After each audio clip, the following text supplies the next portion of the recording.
It's Wednesday, December 6, 2023, and this is KBIA's Views of the News. Our weekly roundtable on media behaviors comes to you from the Futures Lab studio at the Reynolds Journalism Institute. I'm Amy Simons here in studio today, while my colleagues Ernest Perry and Kathy Kiley are joining me via Skype. On our program this week, presenting the Doomsday Case to America, we're going to talk about Liz Cheney's new book and the December issue of The Atlantic and the picture that both are painting of an America once again ruled by Donald Trump. Why the Alameda County District Attorney shut an Oakland, California reporter out of a news conference and what finally made that DA reverse her decision. And a Harvard professor says Meta CEO Mark Zuckerberg's large donation is behind her ouster from a position as professor. We're going to talk about what she says happened and how she's fighting it. There's a lot more that hopefully we'll get to today before our half hour is up, but we're going to start today's program with news that broke just before 8 o'clock local time this morning, and that's the death of Norman Lear. The 101-year-old screenwriter and producer developed more than 100 shows. He's best known for creating and producing some of the most popular sitcoms of the 1970s, including All in the Family and its spin-off, The Jeffersons, Maude, Sanford and Son, One Day at a Time, and Good Times. Ernest, I don't know if you remember this, but there was a short time, I don't know, 5-6 years ago when I was considering getting a graduate degree in history and was going to focus my research on the impact of Lear's work on the civil rights movement in the 70s and how his characters exposed the racism, the classism, the sexism, and discrimination in our society and created learning moments around them that used humor in a unique and effective way. Yeah, it was, I would say that he had an impact when it came to how American families and Americans in general actually looked at those issues. I mean, prior to, I would say, All in the Family, which sort of began a lot of this, but prior to that, many of those issues you just didn't see in television, in sitcoms or in dramatic shows. They were just things that they didn't talk about. But once Archie Bunker and Edith Bunker and the entire cast of All in the Family appeared on, I mean, that show skyrocketed to #1 because it was dealing with issues that people were dealing with on a daily basis and what a lot of people were talking about in their normal lives that television just didn't trust that the American people could actually see that in their on the television screen and act appropriately and do things appropriately. So, I mean, for that reason alone, I think Norman Lear had a powerful impact on American society and how we see ourselves, in particular during the 1970s and 1980s. And that legacy was carried on. I mean, you talk about Archie Bunker as this character who was both among the biggest bigots that some of us could have ever encountered, you know, in real life or fictionally, and at the same time had this weird endearing quality that we could somehow relate to, and that legacy would carry itself straight through. I read earlier today that even in the early 2000s that he was collaborating with the creators of South Park, and that in fact they created the Eric Cartman character, the Respect My Authority guy. But even a cartoon character that was modeled after Archie Bunker, or even the idea that some of those iconic shows are popping back up today, One Day at a Time having a reboot that focused on a Latinx family with an LGBTQ daughter, and Grandma was always in the picture in that program. Rita Moreno starring in that role. And in fact, I even read today too that there's an expected reboot of Mary Hartman, Mary Hartman. Wow, I mean, that's, I didn't know about that. I mean, that's in the New York Times story that's on our links blog. Great. Well, I mean, these reboots sort of speak to the fact that we're still dealing with these issues. And there are ways in which we as a society need to see those in our television viewing. I mean, what I'm gonna see is whether or not that happens in a way that can really connect, because right now in our current landscape, everything is streamed. People are watching and watching shows in various different ways. Are they going to get that sort of, this is what we're dealing with in our everyday lives That's a in really these particular That's shows? a really interesting point. Kathy, when we talked about that idea in the 1970s, everybody would watch that same episode of Good Times that may be focusing on issues of poverty and discrimination. Seeing that episode in real time on TV that night, perhaps talking about it the next day, some of these reboots and streaming may not maybe have some of that same kind of impact that comes from the collective experience. Well, I think that I also think that one of the striking things is what you just said about Lear's sort of iconic creation, which was Archie Bunker. And that is, Archie Bunker was a very nuanced portrait of a bigot. And we need that kind of nuance as we prepare to go home for the holidays, right? And talk to the Archies around our table. And I think Lear created a space for that.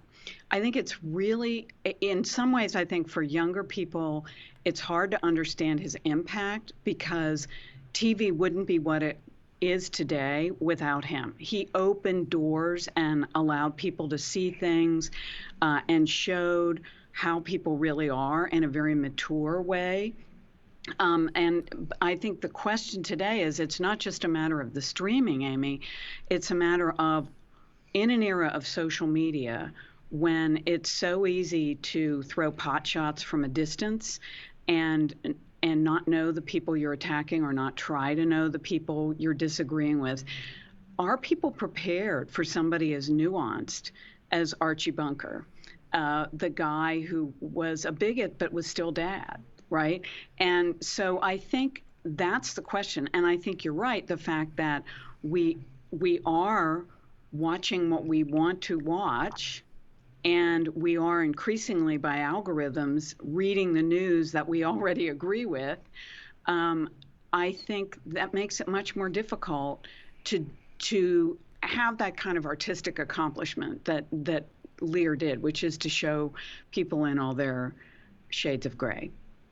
Yeah, and I think that that's something that he really added. I mean, when you look at his shows, he was able to sort of present, this in particular, he was able to present African Americans as a non-monolithic community. I mean, you had Good Times, which showed the poverty and the discrimination in housing projects, but then you also had the Jeffersons, on the other hand, which showed the success and what can happen when African Americans are given the opportunity to be able to be successful small business owners, and how that can help propel them. And then you had Sanford and Son, which showed another aspect of African American life that actually intermingles not only with white society but also with Hispanic society and others.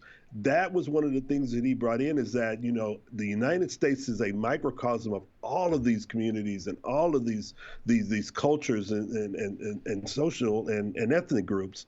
And it's difficult to see that in today's television because people have the ability to be able to go into their own little rabbit holes and stay there and not see what all of that is, and how the country is actually not this monolithic group of people, but it's all one thing.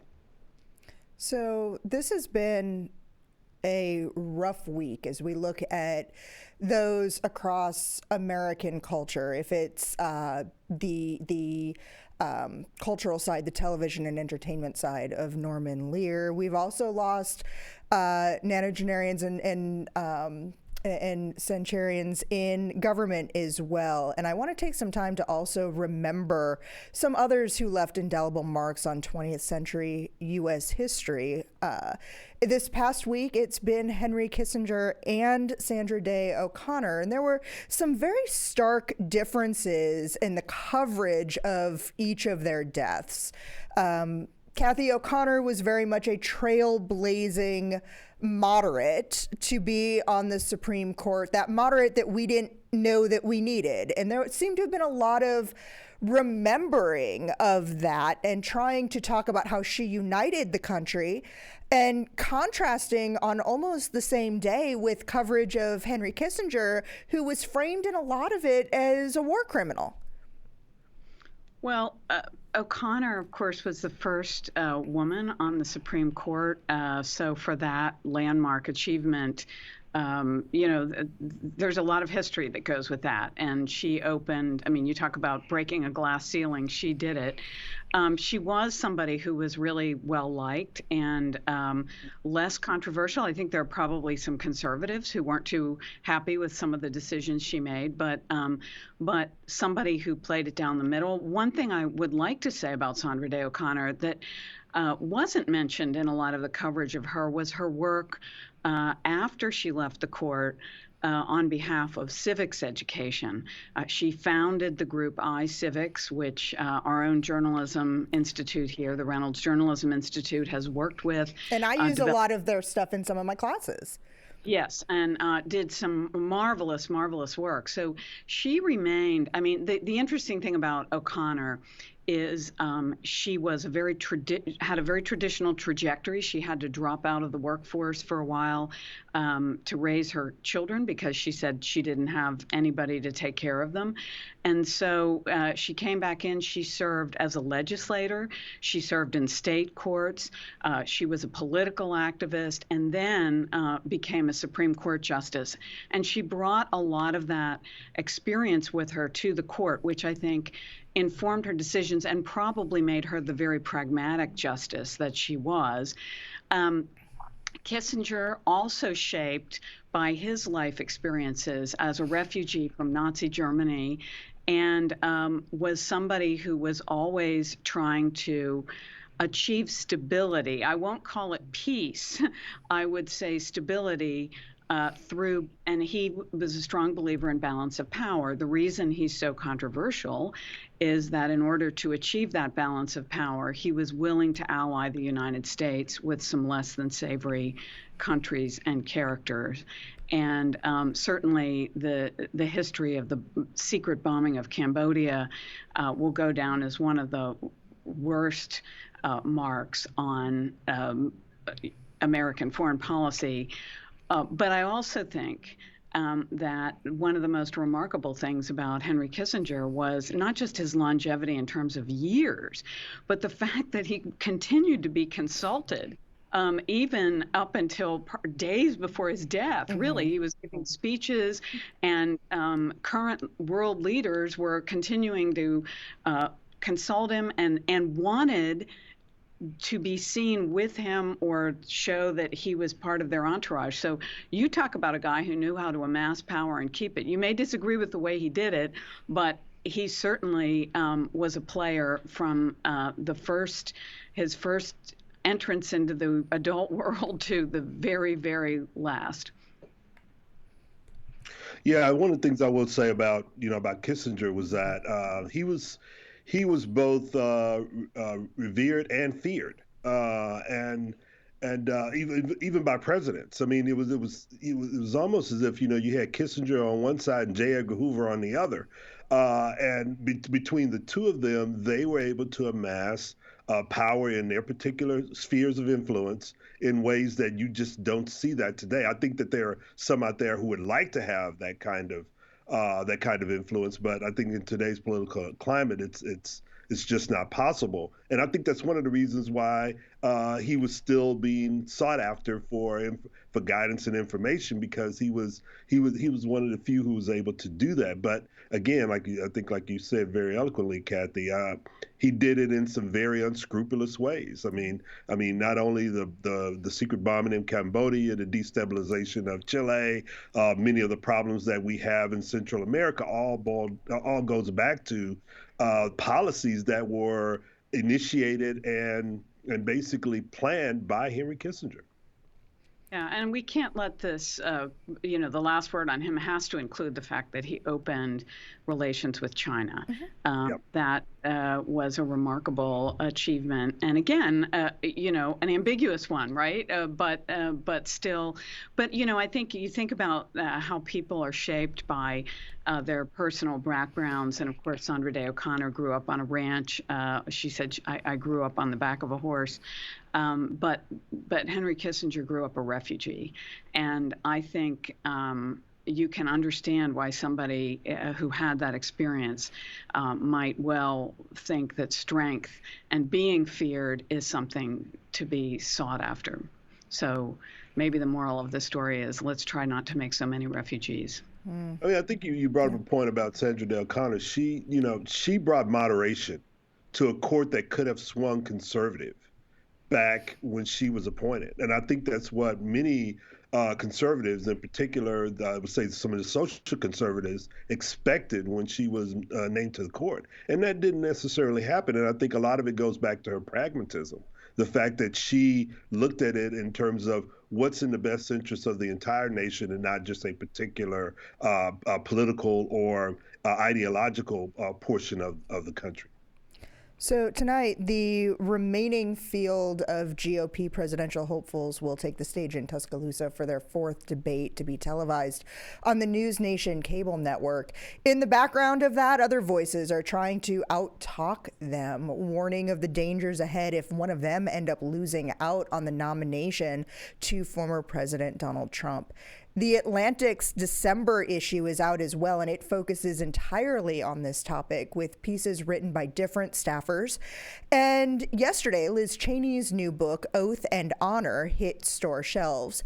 She's been on a nonstop media tour promoting it, and here's a clip from a feature that was on CBS Sunday Morning. You say Donald Trump, if he is reelected, it will be the end of the republic. What do you mean? He's told us what he will do. People who say, well, if he's elected, it's not that dangerous because we have all of these checks and balances, don't fully understand the extent to which the Republicans in Congress today have been co-opted. One of the things that we see happening today is a sort of a sleepwalking into dictatorship in the United States. It's a big word, and it's no question that it's a really strong position to take. But Kathy, it's not that much unlike what I've heard you and several others say. She's out to sell books, of course, but maybe it's not so hyperbolic? No, I mean, I think Donald Trump has been pretty clear about what he wants to do if he gets a second term. We saw how hard he fought to not give up, after the first term. And violating a lot of all the norms about a peaceful transfer of power. So, and I think it's been clear in his public statements, he wants to use the legal system to go after any of his political opponents. Those are all earmarks of somebody who wants to be a dictator and does not want to abide by the checks and balances that are involved in our republic. And I think what's interesting about Cheney, who is a very conservative Republican, she is concerned about the body in which she served, the House of Representatives, which should be part of that checks and balances. And what she talks about, I haven't had a chance to read the book, but I've read some of the excerpts and read the reviews and certainly heard some of her interviews. What she's really talking about is how people have given up kind of that role, that checks and balances role, and said, well, whatever the president says, we're going to go along. And that's not the way Congress is supposed to work. But one of the things that's happening, and again, this is a hallmark of a dictatorship, is intimidation. People are afraid. And Cheney talks a lot about this. People coming up to her and saying, I know you're right, but if I vote for impeachment, I'm worried about my family. And so we're seeing people, with maybe some genuine concern, but putting their own personal situation ahead of the country. And that's a dangerous place to be.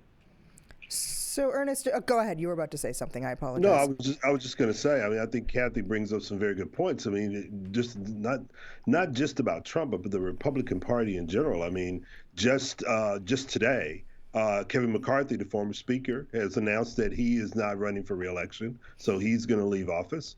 I think it was yesterday. The interim speaker, who had taken over after McCarthy had unceremoniously been booted out, he's announced that he's not going to run for reelection, and it all points to the kind of intimidation that Kathy is talking about. I mean, these people are basically saying, "Hey, I'm out," and it's not just about being primaried. It's also about what's happening on social media, what's happening in real time and in real life, not only to them, but their families. And that is a danger to the republic. And so as we talk about that and the danger to the republic, Ernest, what I was just about to ask you is, now that we're about 40 days out or so from the casting of the first primary votes, what is the playbook? How do you set up the coverage? As we're starting to hear some of this, we see what The Atlantic has. There are some other op-eds you can find on our links blog that's like, enough with the fatalism already. What is the approach that we take? What do we need to take? What steps do we need to take? What steps do our audiences want for us to take? And how do we work with those? You know, I'm not sure, Amy, and the reason why I'm sort of at a loss is because we're even more siloed now than we were the previous election, and I thought that was pretty siloed. I mean, it is hard to break through from one silo to the next silo to actually reach people. And on top of all of that, I think people are generally tired. Nothing is, they see nothing has changed. It is still the same gridlock. It's still the same. We're still arguing over who won the last election. Mm-hmm. I mean, it's ridiculous. But that's kind of where we are. And everyone, I mean, I won't say everyone, but a lot of people they're sitting back and they're waiting for the courts to act, and all of these trials that the former president is involved in, waiting for them to do something to give them a reason to say, no, he can't run for president because he's been convicted of this or convicted of that. And that may not happen because his lawyers are doing a pretty effective job of stalling these trials. So if you're waiting for the court to be the one to be the arbiter of whether or not he can run for election, I think that's not something that we can hang our hats on. But as journalism and the news media as a whole is going to have a tough time because they're going to be bouncing from silo to silo to silo trying to cover this election.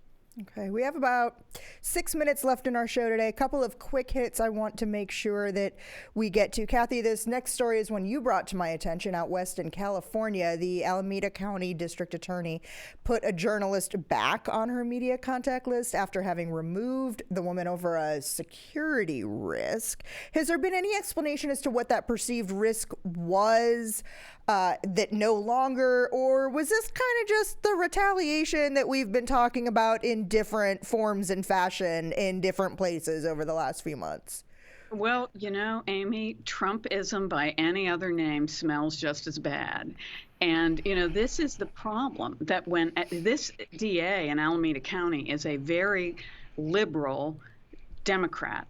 And she did not like the coverage that this particular reporter was providing of crime and some of the other issues in that part of the world. And so she used the fact that this reporter was working for basically was a one-woman band. She had created a website and a news site to just cover crime in Alameda County, which is the home of Berkeley and Oakland, for those viewers who don't know.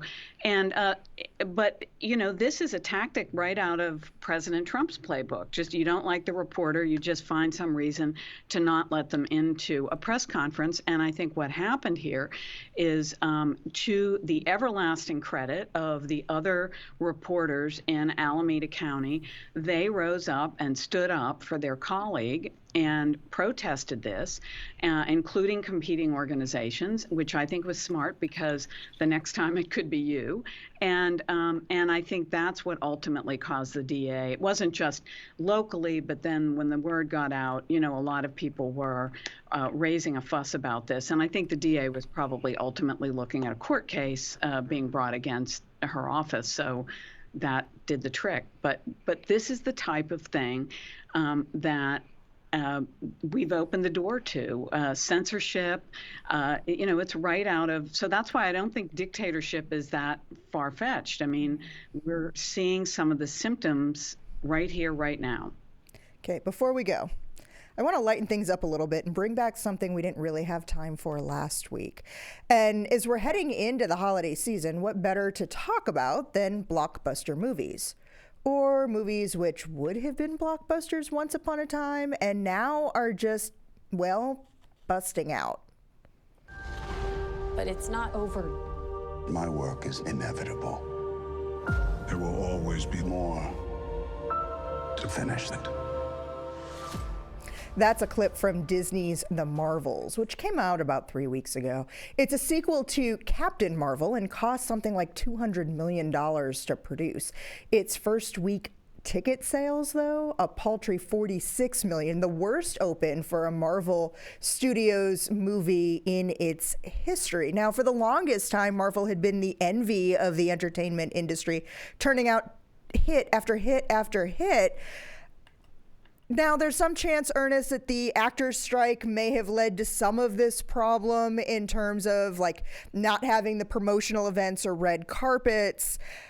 But there are others that are out there that are just saying Marvel movies are not what they once were. You're our Marvel guy. Well, I actually saw the movie on Friday, and I thought it was pretty good. I mean, it lacked some of the things that you would have seen in previous Marvel movies, but I think it was pretty good. Here's a lot of the problem. Number one, you have the Screen Actors strike, which hurt promotions, obviously, and Marvel promotes its movies big time before they premiere. So that's part of the problem. The other part of the problem is that we're coming out of COVID and theaters are still having issues with getting the public back in to watch movies. And part of that comes from everything was streamed during COVID and afterwards. And a lot of what you see in these movies are sort of outgrowths of streaming. So they're trying to basically take that and put it back in the theater. And the question is, can you put it back in the bottle? And right now, they're struggling with that. And so we're going to see. I mean, as far as the superhero movies go, you got Aquaman that's going to be coming out. We'll see whether or not there's going to be an issue with that in the same vein. Napoleon, which is a huge movie and a long movie, I think it's doing okay, but it's also struggling. The Martin Scorsese movie, Killer of the Flower Moon, that seems to be underperforming as well from what was expected early. That movie is underperforming, and I think a lot of it goes back to the difficulty of getting people back into the theater now that they've become accustomed to streaming them online. They'll just say, "Hey, I'll wait a month, or I'll wait 2 months until it's out on streaming, and I'll watch it there." So I think we're going to have to actually move away from basically what's happening in the theaters as a metric of the success of a movie to how's it doing on stream. Okay. Well, that music means we are pretty much out of time for this week. I'd like to thank you for spending the last half hour with us. You can read more about each of the topics we talked about today, and one that we didn't, that one about the professor at Harvard who's saying that she is being retaliated against because of the nature of her research. That's all on our links blog, which is under both the programs and podcast tabs at kbia.org. We're also available wherever you get your podcast downloads, including iTunes, Spotify, and Stitcher. Like us on Facebook or follow us on X, formerly known as Twitter. Our handle there is @ViewsOnKBIA. These are all great ways to watch and listen to the program again, leave comments, questions, see what we'll be talking about next week, and more. Thanks to RJI's Travis McMillan for directing the show, to Kia Thomas for handling the audio, Tim Pilcher composed our theme music, and Nate Brown our social media.